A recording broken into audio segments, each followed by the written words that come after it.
There are things people carry that don't make noise. Not in the way broken bones do. Not in the way obvious pain demands attention. Childhood trauma is quieter than that. It hides in habits. In reactions that don't make sense even to the person having them. In the way someone flinches at a raised voice, even when it isn't directed at them. In the way someone apologizes too quickly or doesn't apologize at all. It begins early, often before a person even has the language to describe what's happening. A child doesn't sit there and think, this is trauma. A child thinks this is normal. That's the first wound, not the event itself, but the normalization of it. Because when something painful becomes normal, it doesn't get processed, it gets absorbed. And what gets absorbed becomes identity. Imagine a small child sitting at a dinner table where silence feels heavy. No one is shouting. No one is hitting anyone, but the air is tense. Every word is measured. Every movement feels like it could trigger something. The child learns something in that moment, not through explanation, but through repetition. Be careful. Stay small. Don't make waves. No one explicitly teaches this, but the brain doesn't need words. It learns through patterns, and over time the child becomes hyper-aware. They read faces. They scan tone. They anticipate moods, not because they want to, but because they have to. That's how survival starts shaping personality. Another child grows up in a house where emotions explode instead of simmer. Anger isn't controlled, it's unleashed. Maybe it's yelling. Maybe it's doors slamming. Maybe it's worse. The child learns a different lesson. Love is unpredictable. Safety is temporary. So they adapt. Some become invisible. Others become loud to compete with chaos. Some try to fix everything. Others shut down completely. But every response has the same root: survival. And the tragedy is, these adaptations work. They help the child get through it. They reduce conflict. They create a sense of control in an uncontrollable environment. But what helps a child survive often becomes what makes an adult struggle. Because the environment changes, but the brain doesn't update as quickly. So now you have an adult who feels anxious in calm situations, who doesn't trust peace because it feels unfamiliar, who expects something to go wrong not because they're negative, but because their entire nervous system was trained to prepare for impact. People often misunderstand this. They look at someone and say, "Why are you overreacting?" Or "Why can't you just move on?" But what they're really asking is, why is your nervous system still living in a past I can't see? Childhood trauma doesn't stay in childhood. It grows up with you.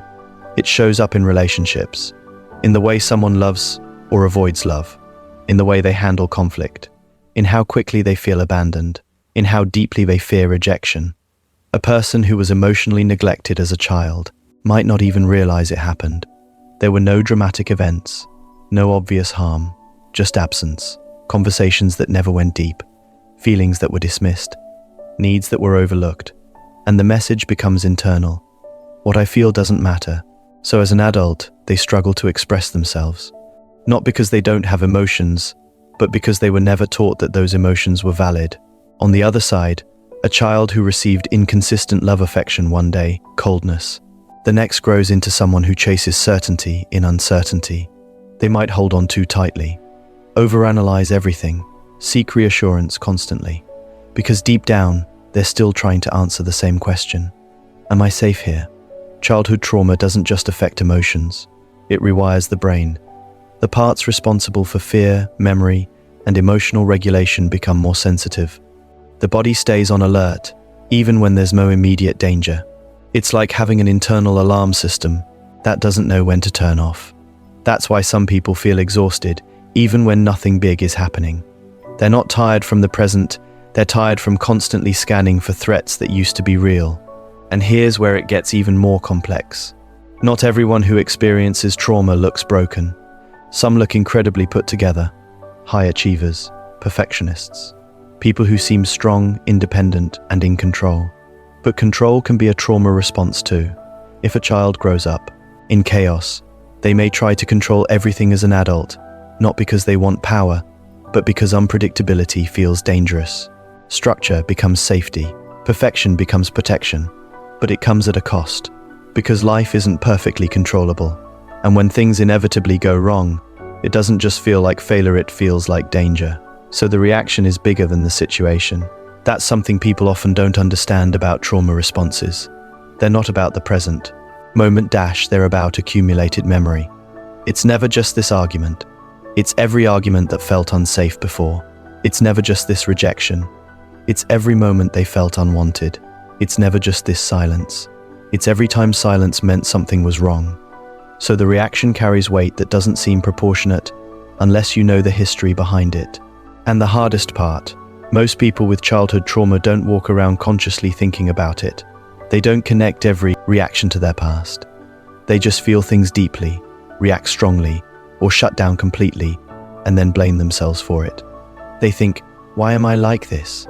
Not realizing, there was a time when being this way made perfect sense. There was a time when it protected them. There was a time when it helped them survive. And that's the paradox of childhood trauma. The very things that once saved you can later become the things that hold you back, but you don't see it immediately. At first, it just feels like personality. I'm just sensitive. I'm just independent. I just don't trust people. I just overthink. But underneath there's usually a story, a moment, a pattern, a repeated experience that taught the brain how the world works. And once the brain learns something early, it doesn't easily let go. Because to the brain, letting go of those patterns doesn't feel like growth. It feels like risk. The strange thing about childhood trauma is that it doesn't stay in the past, it waits. It waits for the right moment, the right tone of voice, the right kind of silence. And suddenly, something inside you reacts before you even understand why. It doesn't ask for permission. It doesn't check if the situation is actually dangerous. It just remembers. And memory, when it's emotional, doesn't feel like memory. It feels like now. That's why someone can be sitting in a completely safe room with a person who has never hurt them and still feel a wave of anxiety rising in their chest. Their heart beats faster. Their thoughts start racing. Their body tightens. Nothing is happening, but everything is happening. Because trauma isn't just stored as a story. It's stored as sensation. A certain look can feel like rejection. A certain pause can feel like abandonment. A certain question can feel like criticism. And the person reacting doesn't consciously think, this reminds me of my childhood. It's much faster than that. It's automatic. It's wired into the nervous system, like a reflex. This is where relationships become complicated, because relationships require vulnerability. They require openness. They require a level of emotional exposure that trauma has often taught a person to avoid or at least control. So what happens? People develop patterns. Some people become avoidant. They keep distance. They don't let people get too close. Not because they don't want love, but because closeness has historically led to pain. So they protect themselves by staying one step away from emotional dependency. They might say things like, I just like my space, or I don't need anyone. And part of that is true. But another part is quieter, more hidden. If I don't need you, you can't hurt me. On the other side, some people become anxious in relationships. They move closer, not further. They seek reassurance, attention, consistency. They want to feel secure, but no amount of reassurance ever feels fully enough. Because the fear isn't about the present person. It is about the unpredictability they learned early on. So even when things are going well, there's a voice in the back of their mind asking, how long will this last? And that question changes everything. It turns love into something that feels unstable, temporary, conditional. It creates a need to constantly check, to read between the lines, to analyze tone and timing and behavior. Not because they want to overthink, but because their brain believes that missing a sign could mean getting hurt. Then, there are those who exist somewhere in between, pushed and pulled by both desires. They want closeness, but when it comes, it feels overwhelming. They want love, but when they receive it, they don't fully trust it. So they move forward and then pull back, forward and then back. And the cycle repeats until even they don't understand what they're doing. This is how trauma creates confusion, not just for the person experiencing it, but for the people around them. Because from the outside, it can look inconsistent, hot and cold, close and distant, open and shut down. But from the inside, it feels like survival. Another way trauma shows up is in emotional regulation. Some people feel everything intensely. Their emotions rise quickly and powerfully. Anger, sadness, fear, they don't come in small waves. They come like storms. And when those storms pass, there's often exhaustion and sometimes guilt. Why did I react like that? Why couldn't I just stay calm? But the truth is, their system was never taught how to regulate safely. They didn't grow up in environments where emotions were modeled in a healthy, stable way. So their brain learned extremes, either feel everything or shut it all down. And that leads to the other pattern, emotional numbness. Some people don't feel much at all, or at least it seems that way. They go through situations that should hurt and feel strangely detached. Not because they're cold, but because at some point, feeling became too overwhelming. So the brain adapted. It created distance. It dulled the intensity. It protected. But protection has a side effect. It doesn't just block pain. It also blocks joy, connection, and depth. So life starts to feel flat. Relationships feel distant. Even good moments don't fully land. And the person might not even realize why. They just feel like something is missing. Trauma also shapes identity in subtle ways. A child who was constantly criticized might grow into an adult who is highly self-critical. Even when they achieve something, it doesn't feel like enough. There's always something more to fix, improve, or question. Because the voice they heard growing up becomes the voice in their head. A child who had to take care of others emotionally might grow into someone who prioritizes everyone else's needs above their own. They become the strong one, the listener, the fixer. But deep down, there's often a quiet exhaustion, because they learned how to give, but never how to receive. Then there's trust. Trust becomes complicated when early experiences taught someone that people can be unpredictable, unreliable, or even harmful. So even when they meet someone kind, patient, and consistent, part of them stays guarded, not because they doubt the person entirely, but because they've learned that things can change without warning. So they watch, they wait, they test, sometimes without realizing it. Will you still be here if I pull away? Will you stay if I show you the worst parts of me? And if the answer feels uncertain, even slightly, the walls go back up. This is why healing from childhood trauma isn't just about understanding the past. It's about recognizing how that past is still active in the present. It's about noticing patterns, not judging them, not hating them, but seeing them clearly. Because you can't change what you don't see. And for many people, the hardest part isn't the trauma itself. It's the realization that it shaped them in ways they never consciously chose. It influenced how they love, how they react, how they see themselves, how they see others. And once you start seeing it, you can't unsee it. At first, that awareness can feel overwhelming. It can feel unfair. Why do I have to deal with something I didn't choose? And that question is real. It doesn't have a simple answer, but it leads to something important. Because while you didn't choose what happened, there comes a point where you have a choice in what happens next. And that's where everything begins to shift. Not instantly, not perfectly, but gradually, through awareness, through understanding, through small moments of choosing a different response, even when it feels uncomfortable.